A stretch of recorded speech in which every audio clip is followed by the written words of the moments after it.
Hello, everybody, and welcome to Tuesday Talks. I'm here with the beautiful Miss Carol is here today. I'm so happy. If you guys don't know Carol Boston, you need to meet her. She is absolutely amazing.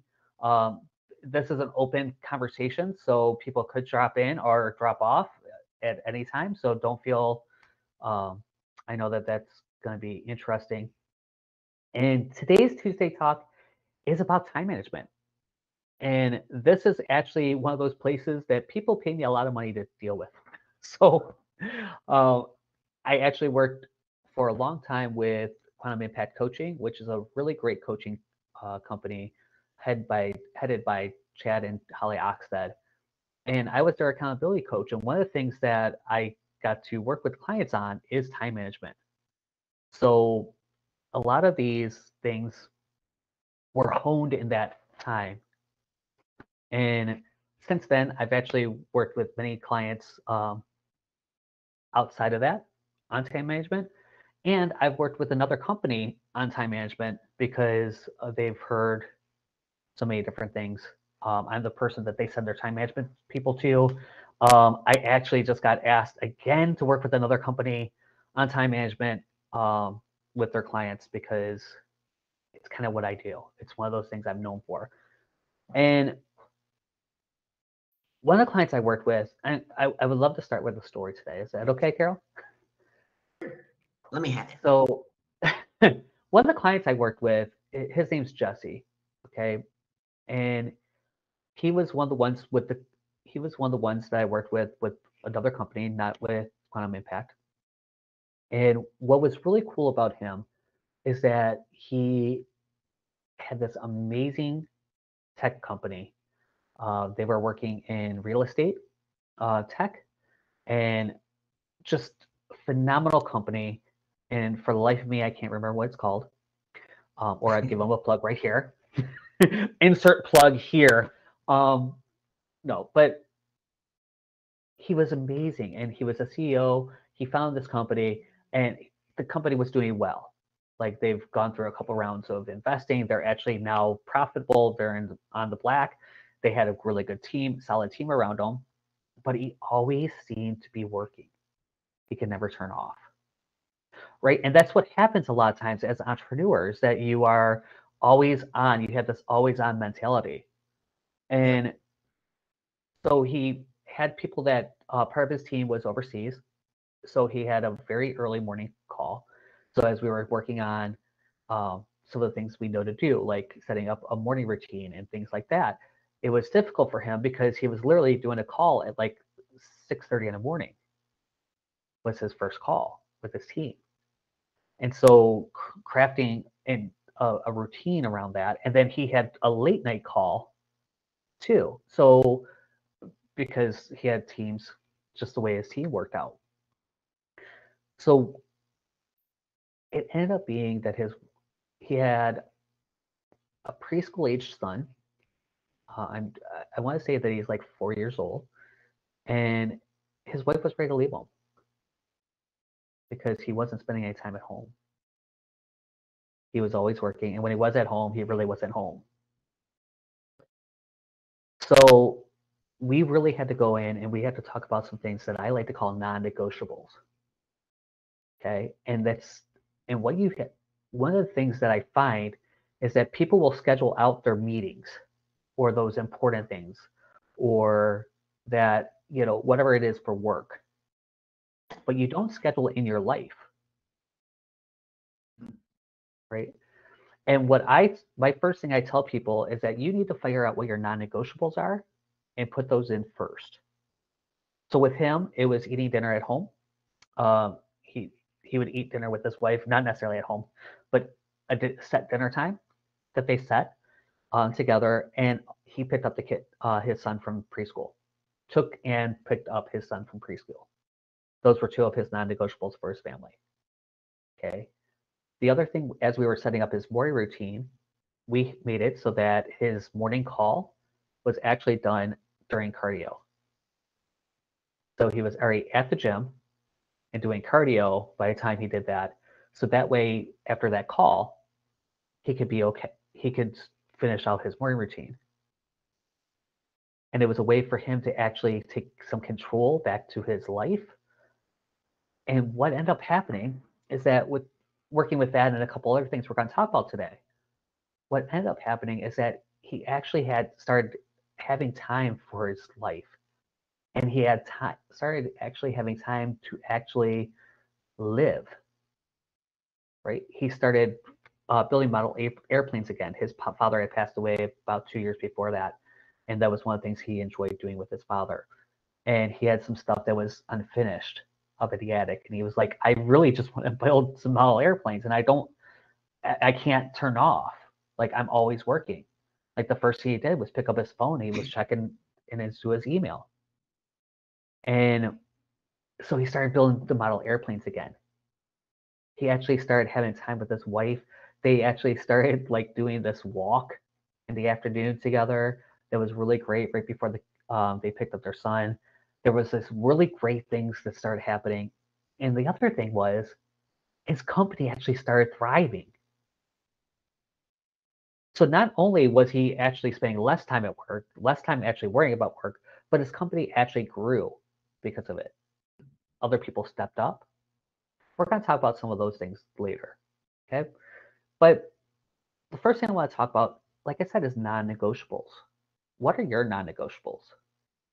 And they're going to be different for everyone, right? So for him, it was picking up his kid from dropping off and picking up his son from school, right? And making sure he had a dinner. That's his non-negotiables. My non-negotiables are I don't have calls. I don't schedule, and no one can schedule a call with me before 11 o'clock in the morning. I need time to be me. And I don't have a lot of non-negotiables because I don't have the family. I don't have some of the things that other people might have, right? The other one is I don't schedule anything on Sundays,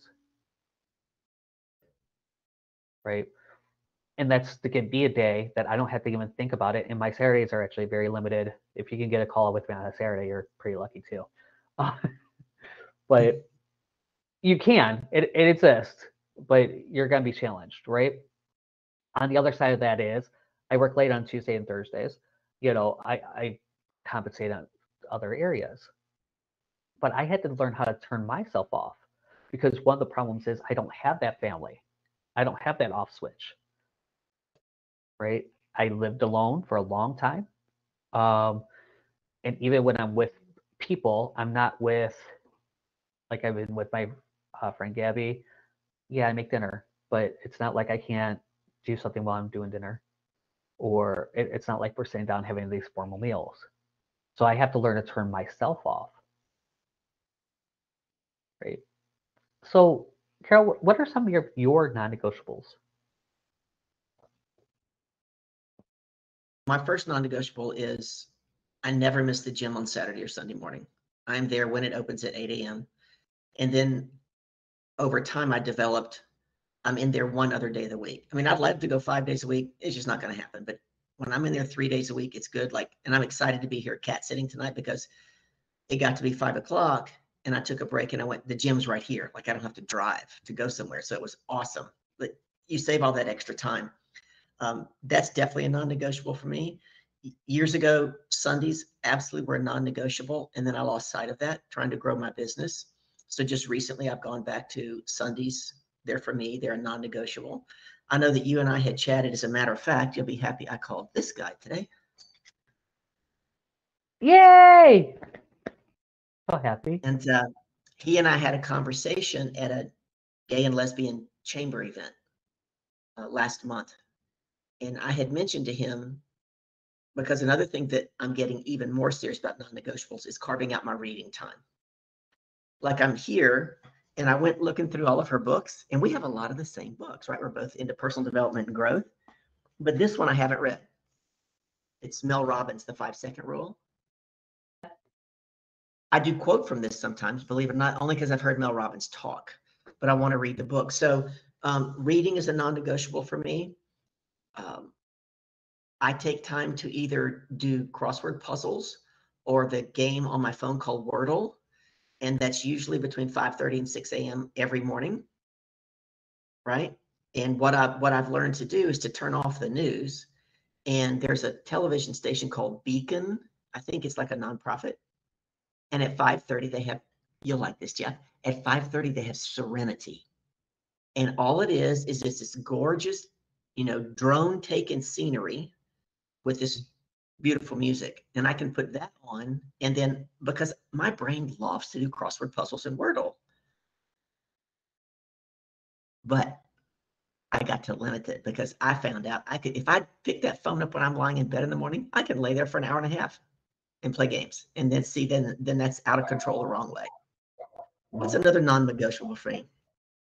I probably cook at least 5 nights a week. Sometimes more if I don't make leftovers, but I cook healthy and that's important to me. So I will put music on now. No more TV, music that does something for me, and I'll cook in the kitchen. And like you, I live alone. Well, at least you have a roommate, but I look forward to the time when that kitchen time is shared with somebody. And that would definitely be a non-negotiable. Yeah. I can totally understand that. And I think that again, because we do live alone, it's so much harder to carve that time and say, okay, well, that's my time.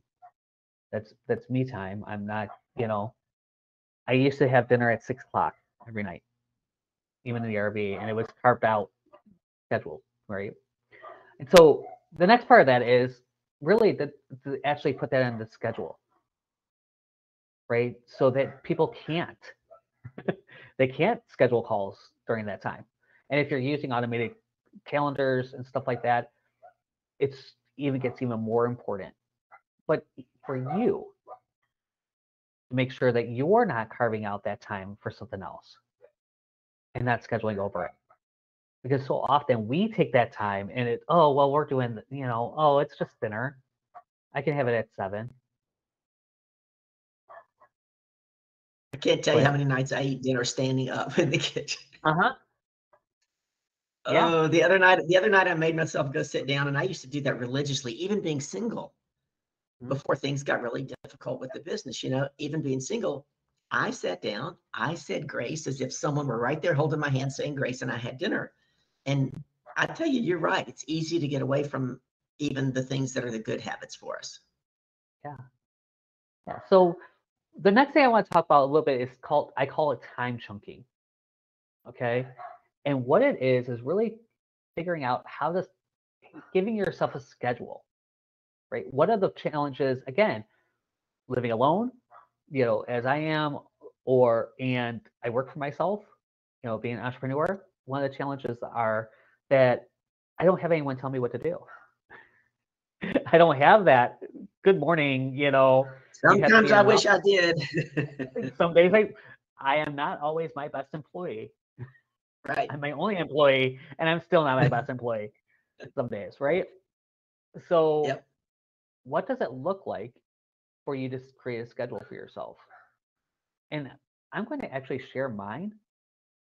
I have. I think for me, Jeff, while you're sharing that, I don't have a challenge setting a schedule, but I have a challenge sometimes in keeping my word to myself. If I decided, oh, it might have been really important when I made the schedule, and now I've decided, oh, it's not as important. Yeah, Right. because and it's just about what does it look like for you, right? So for me, I sleep from 1 a.m. to 9 a.m. And it's funny because it switched over recently because all summer I was in um, Central Time. So looking at this, I'm like, that's not right. I go to bed at midnight. The calendar's wrong. I'm right. Okay.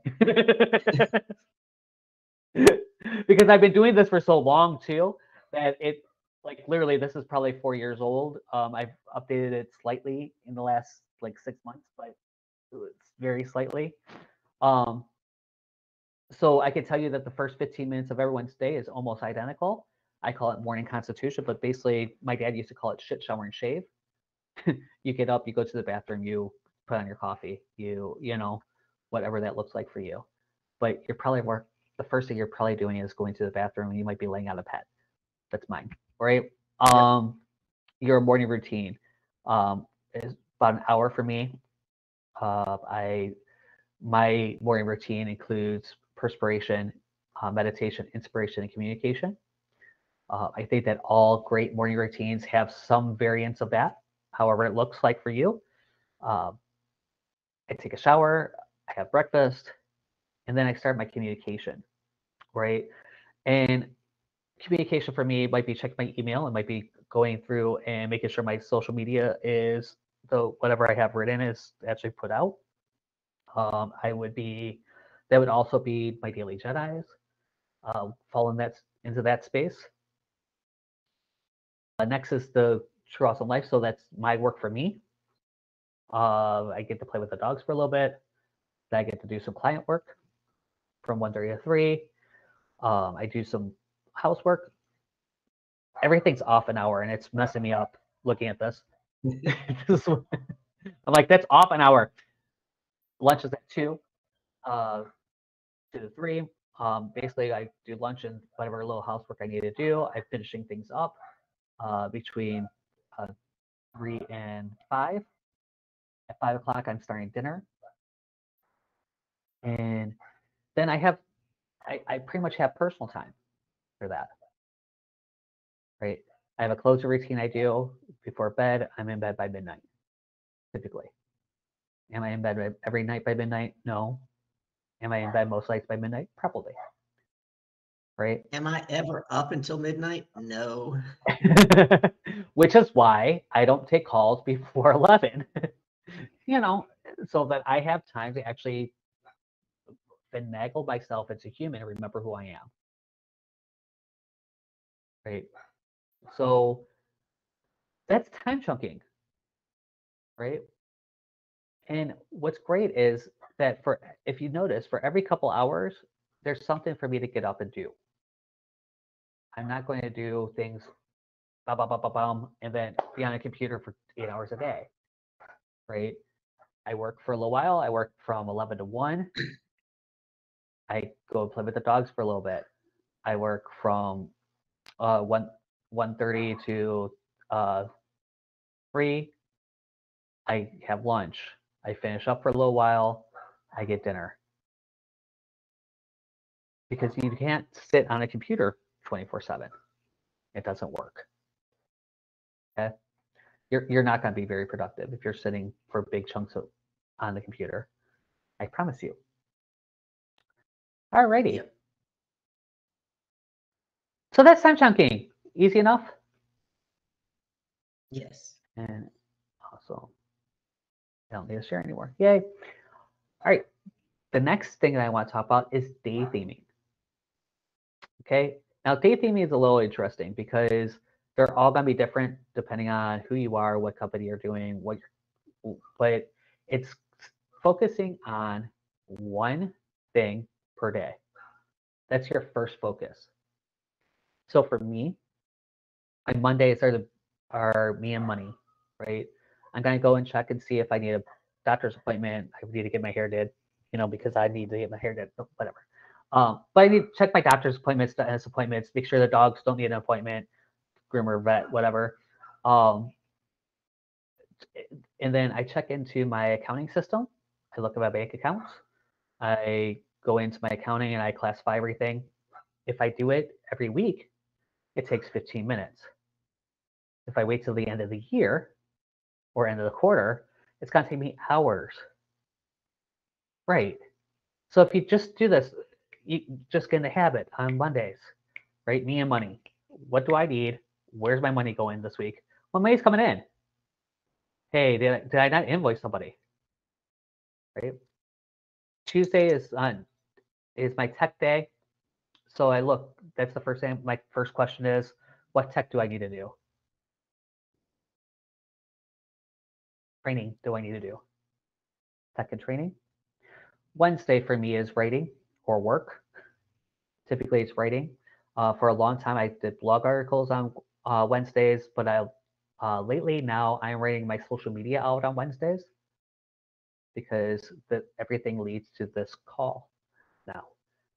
So if you watch all of my stuff, now it all leads to Tuesdays. So tomorrow we'll start a whole new theme, and we'll be excited together. I'm going between two, so if they're not written yet, you'll see a new theme tomorrow. After I hang up here, I'm writing tomorrow's, and then we'll because I've been going between two. We could both be excited for it. Uh, Thursday is about taping. It's about video. What kind of video work do I need to do? That's my first question, right? And it doesn't mean I don't have anything else to do, but video. It just means that that's my first question. What do I need to do in video? Doesn't mean I leave all my video work till Thursday, right? Or all my writing or all my whatever. But it's just what is first. That's my first. What is first? Friday is just finishing up everything for the week because I want to be done with my work. Is done by Friday. Saturday is set up. Typically, I go in and I write up, check my schedule, check my stuff. I was writing social media then for a long time. Sunday is about self care. What do I need for me? Who do I need to be? What do I need? I spirituality comes up. I'm doing the stuff with Clear Seed, whatever that looks like. Right? So that's day theming, and day theming, and your day themes can be very different, right? So if I was an accountant, it could be on Mondays is all about meetings. I might be going in, I might do meetings on Mondays. And so Monday we start out with a meeting. That's my first priority. Who do I need to meet? Right? Who do I need to set up meetings with? Who do I need? So that might be my first thing I want to think about. Tuesdays might be about talking. So it might be what stages do I need to get on? How do I get on stages? Whose stage do I need to be? Where do I need to be? Just an alternate way to think. And that's so that in that way, if you're with all the millions of things don't start slipping through the cracks because there's so much that we have to keep up on, as creative entrepreneurs and as people. When I had a house, there was everything. My housework had a theme too, was day themed. So Monday was about me, so it was my bedroom. Tuesdays was about tables. Wednesdays was about wood, wash. Um, wow, it's been a while. But it was wash, actually. Thursdays was bathroom. Fridays was floors. Saturdays was sinks. I don't remember. But yeah, so that would be my, okay, so it kept up everything. And I did all the house cleaning on Saturdays, always. Yeah. I didn't do it during the week. Yeah, so and it worked for you. You know what I mean? So, and I always did it. I always broke that up with my lunch. So it was my lunch and housework time.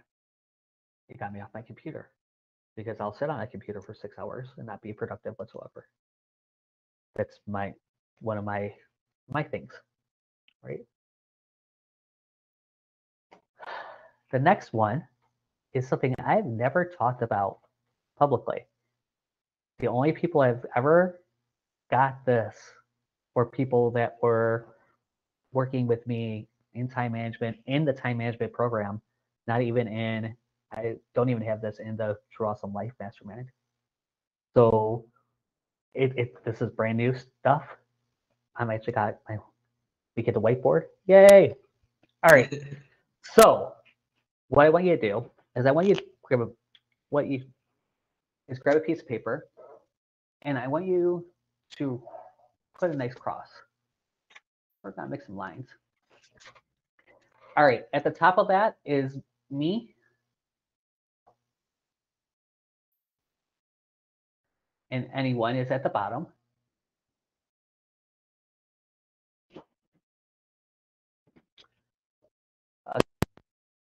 Side, it's no movement. Movement. Yep.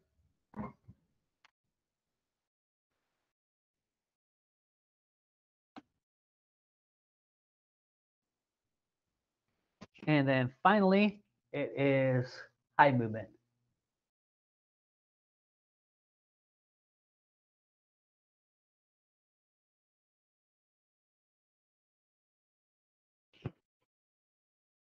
So as you go through your day,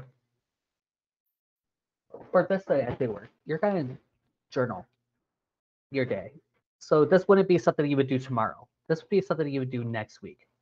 So for the next week, just write down, hey, this is what I did today, right? I did this, I did that, I did this, I did that, I did this.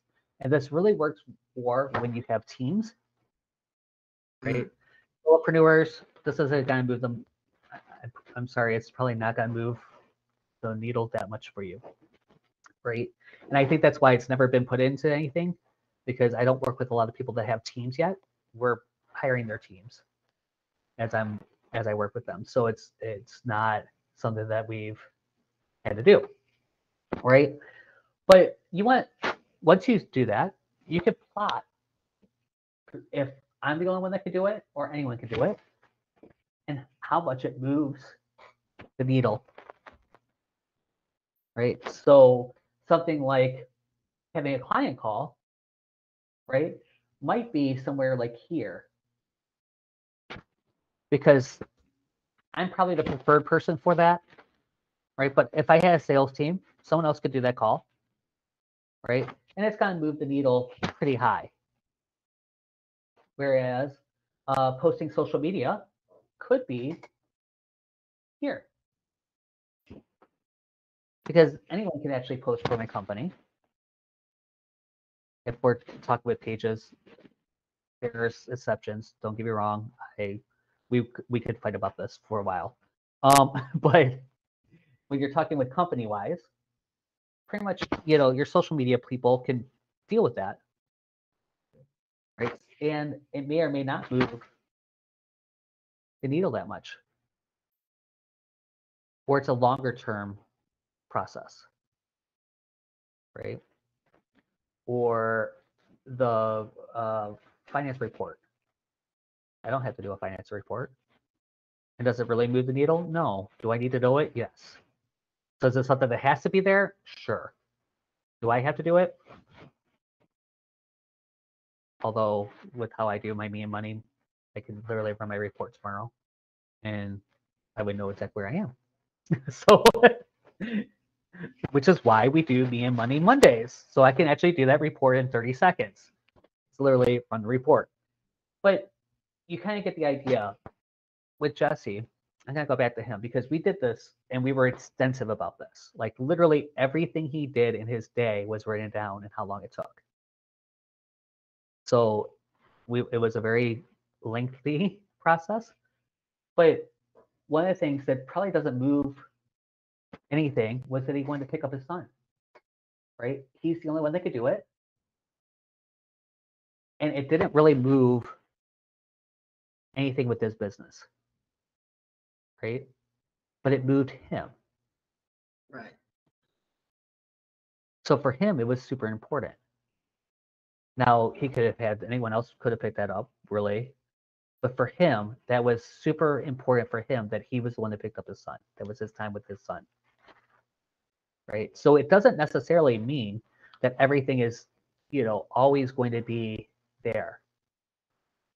But once you have this mapped, right, you can look, and anything that's like down here probably should be deleted. Doesn't even need to happen. Do I really need to run a report? I can look at a number. Who needs access to that report? And does it have to be run officially and printed in like this thing? Or can they go and check that number? Right now I check a number. Right? It's not going to change anything. Even if I had a company of 20 right now, it would probably not change. Right?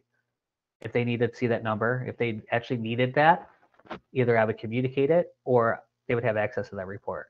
They can look at it themselves. That's the way it works. Right? I don't need this like finance report. And some companies may, but I would be hard pressed to talk about one that does these days. With the way that if they're using your software correctly, you really don't. Okay. So that's something that you would look at, right? The next thing is, so delete anything isn't needed. And as you start doing that, you'll see it. It'll come up, right? It could be that you're doing a meeting that doesn't need to happen. That's actually what happened with Jesse. One of the things that happened, he had a meeting that just didn't need to happen. It was a better as an email. So it was an email. And it was, and the funny thing is that he stopped writing that email. So not only was it an email, it was an email that he didn't even write anymore. The next thing is automate. So automate are things that are repetitive. So a good example of that is that report, right? I don't necessarily need to do that. Even if I wanted that report, I can tell the program to run that report for me and email it to me every week, as long as I'm doing the work to make sure that report is accurate. And in checking, there are programs out there that will check all of your stats for your social media and will run you a report every week. That would be something KPI wise, right? This week, my social media, a lot of my social media was automated. I actually sent things to Instagram, LinkedIn, Twitter, something like that, automatically. Places that I don't necessarily have a real presence, I don't focus on, be automated, right? So that way I still have a presence. Even in the way that on Facebook, a lot of my stuff is pre-written so that I can automate and I know where it goes because I have a system already that I've set up. And we'll talk about that when we talk about tech, because I think that will be one of the things that we talk about in tech plan. The next thing is delegate. Okay, so some things cannot be automated, right? You need a human. Sorry. Does it have to be you? One of the biggest things that I did, that I delegated for a long time, is in my podcast editing, right? And before I went live, I had a bumper that went on, and I used to play with my audio a little bit, and it was a little bit nicer, and everything went through a couple filters and to make it sound a little better, incrementally better, I'll tell you, right? It wasn't something that I realized the more I did it, the more I was like, this is stupid. And then as someone else was doing it, I had an expert doing it, and him doing it compared to me was even stupider because his version and my version were so similar that it wasn't a big, huge, it didn't move the needle at all. So I was paying somebody to do something that I could do myself, although it was a lot more convenient to have him do it. So there's all kinds of things there, right? But what I end up doing is doing this my show live now, and where I could do bumpers right there. I don't do any of the audio tech stuff. It's my audio is pretty decent as long as the audio is pretty decent, and it goes where it needs to go. Does that make sense?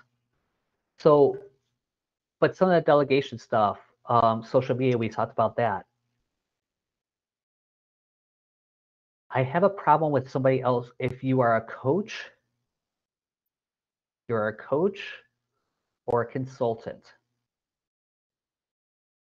one of your major functions is your social media, and you want to not have someone else doing it.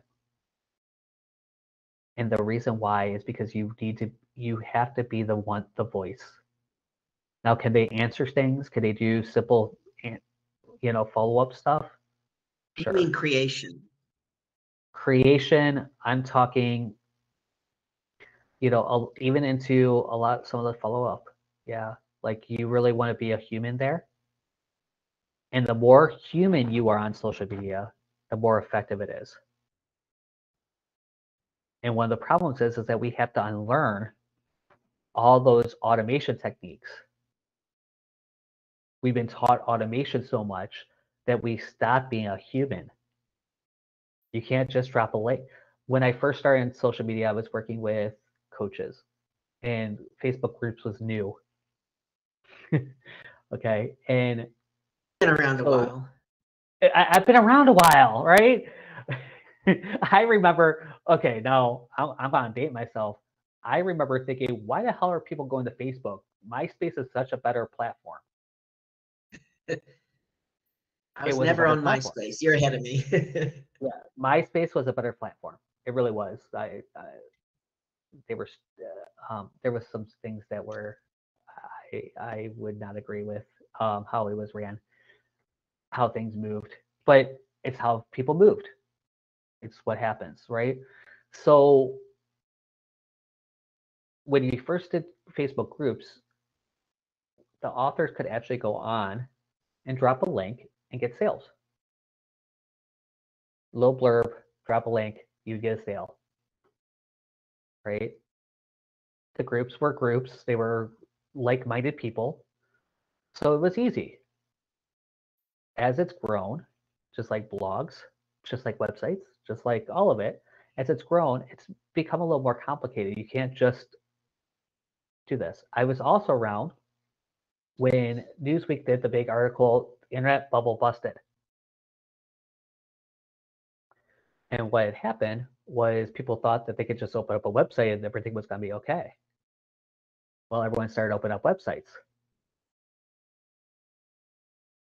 If you open up too much stuff on a street in physical land and don't tell people where that street is, no one's going.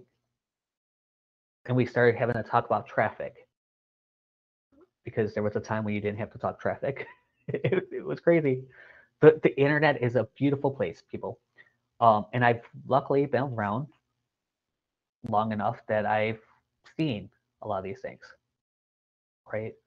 So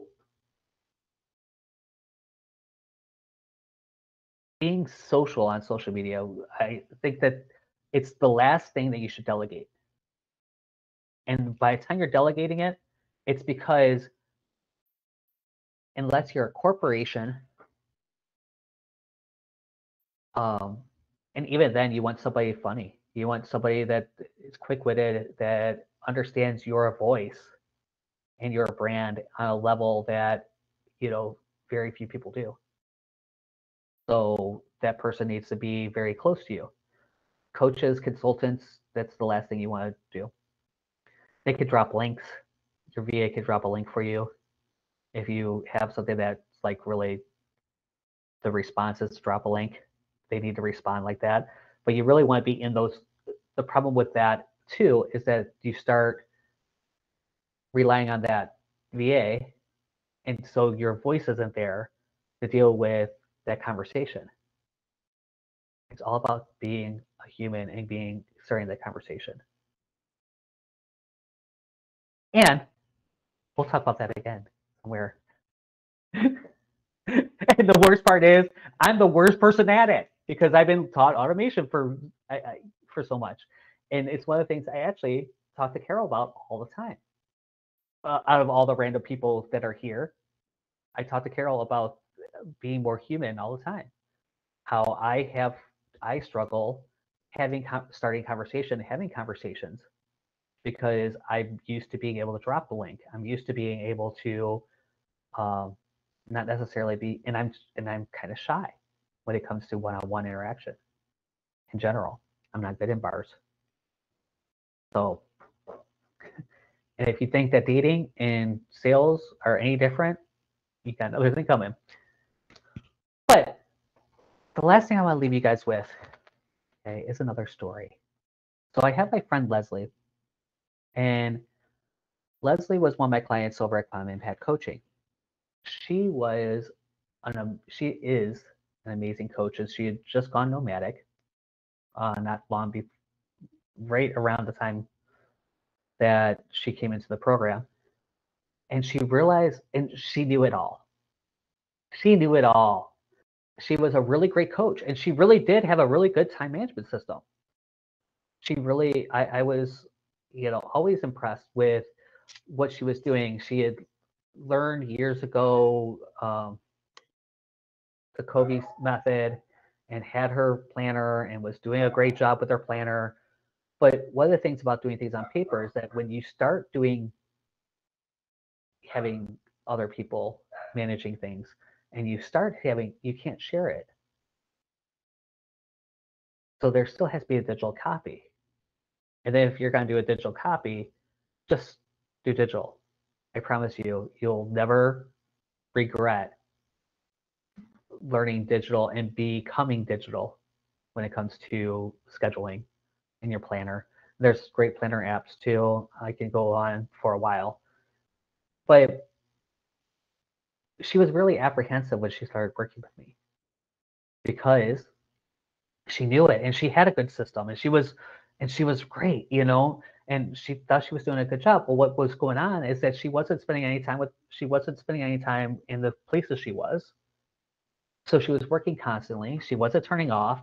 She wasn't spending a ton of time with her husband. And although they did have date nights, but they weren't really connecting.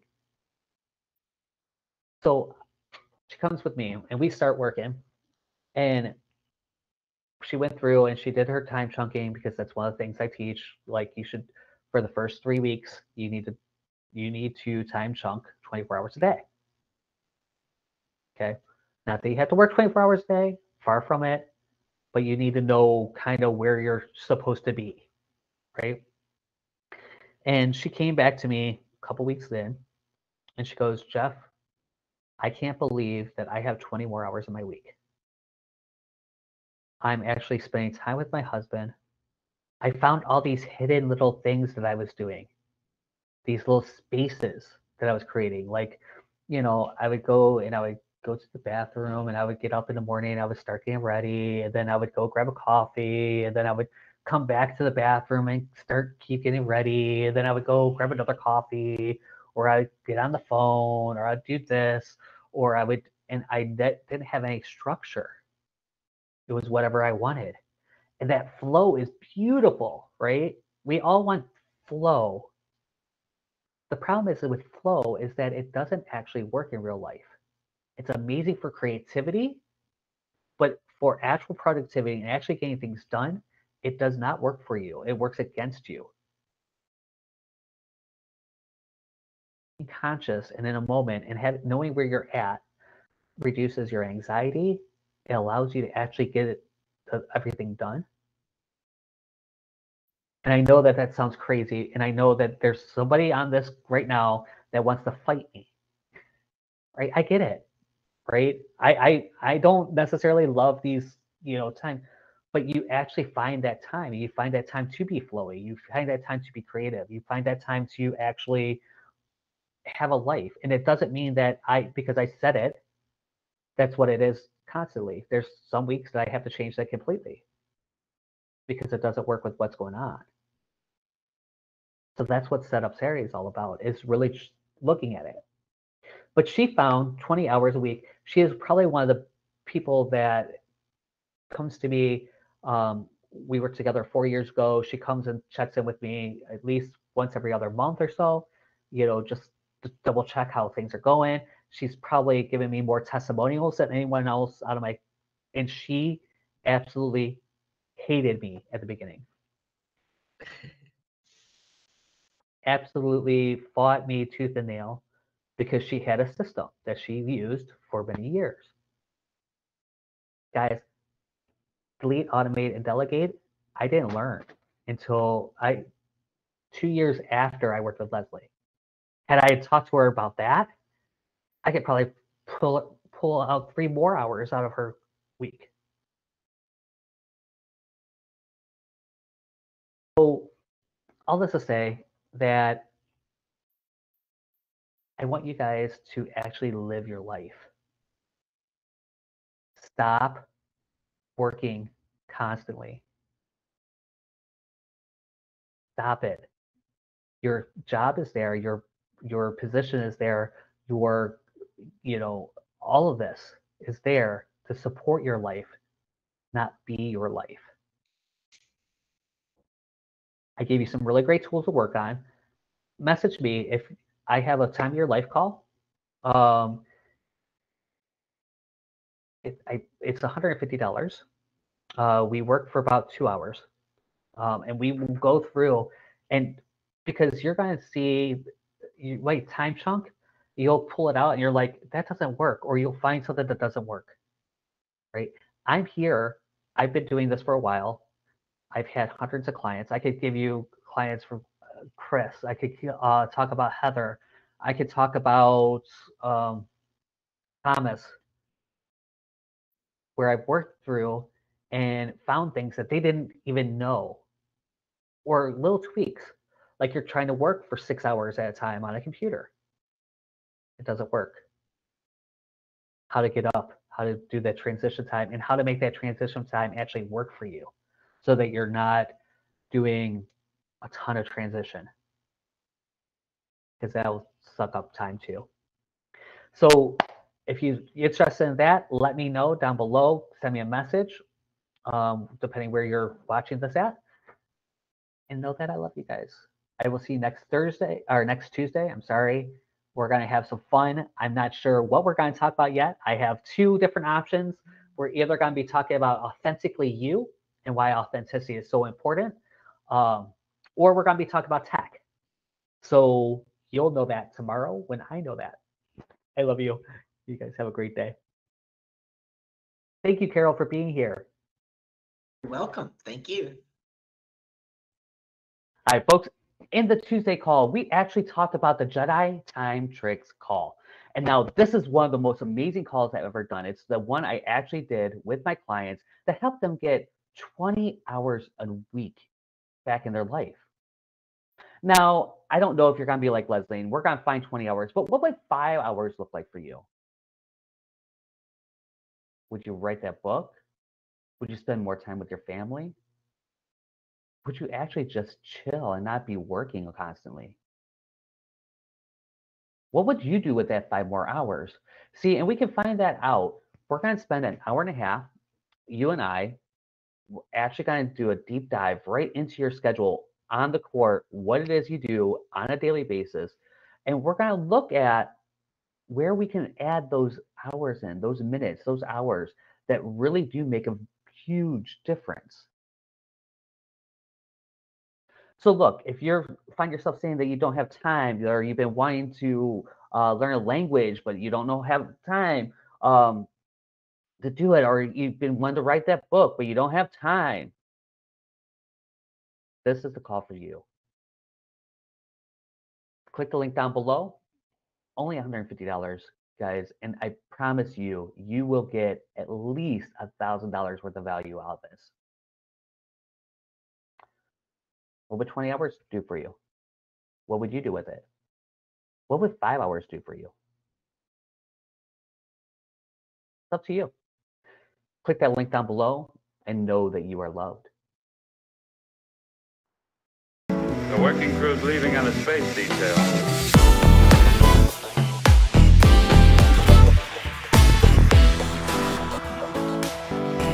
This state of zero gravity